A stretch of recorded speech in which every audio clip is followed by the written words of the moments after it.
மாண்புமிகு அமித்ஷா அவர்களே, நீங்கள் உங்க சங்கி படையே கூட்டிக்கிட்டு வந்தாலும் உங்களால் ஒண்ணும் இங்க பண்ண முடியாது. இது தமிழ்நாடு, இது தமிழ்நாடு. எங்களுடைய கேரக்டரையே புரிஞ்சிக்க மாட்டீங்களா? அன்போட வந்தா அரவணைப்போம், ஆணவத்தோட வந்தா அடிபடைய மாட்டோம், எதிர்த்து நிற்போம்.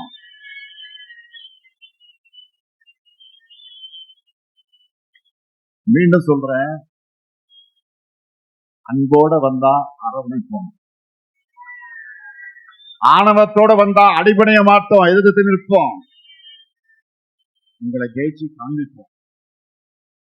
ஏன் கேரக்டரையே புரிஞ்சுக்க மாட்டேங்கிறது? இது சினிமா டயலாக் இல்லையா? நான் ஏதாவது பேசினா சினிமா டயலாகா? சார் பேசினா அது சினிமா டயலாக் இல்லையா? சிலப்பதிகாரத்துல இருந்து எடுத்ததா அந்த லைன். என் கேரக்டரையே புரிஞ்சுக்க மாட்டேங்கிறது.